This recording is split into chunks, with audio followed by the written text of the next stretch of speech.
Hello everyone, welcome to my channel. ক্যাপশনে দেখতে পেলে আমি শ্বশুরবাড়ি থেকে চলে যাচ্ছি। আসল কারণটা হচ্ছে আমি বাপের বাড়িতে কিছুদিনের জন্য থাকতে যাচ্ছি।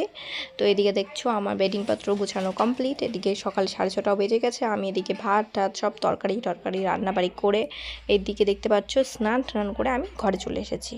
এরপর আমি জলদি করে রেডি হয়ে নিলাম, একদম সিম্পলভাবে ফটাফট বাড়ি যেতে হবে, তাই কারণে একটু ব্যাংকের কাজও ছিল, এগুলো করে তারপরে গেলাম। এই তো বেরিয়ে পড়লাম রাস্তায়।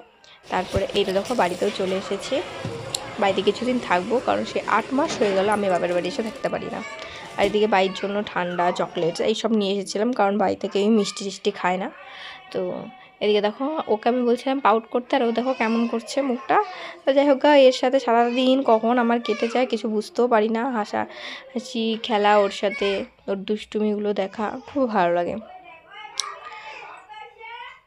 এই তো বাড়িতে আমি বেশি হলো সেই 8 মাস হয়ে গেলো আমি বেশি বাড়িতে থাকতে পারিনি, কারণ শাশুড়ির শরীর অসুস্থ ছিল এই কারণে।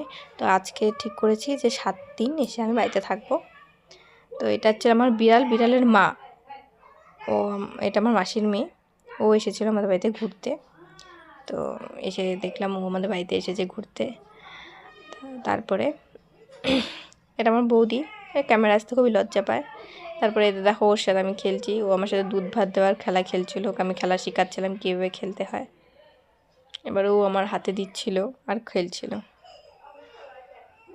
এইসব খেলা, ওকে শেখাচ্ছিলাম। শেখাতে শেখাতে আমাদের ছোটোবেলার কথা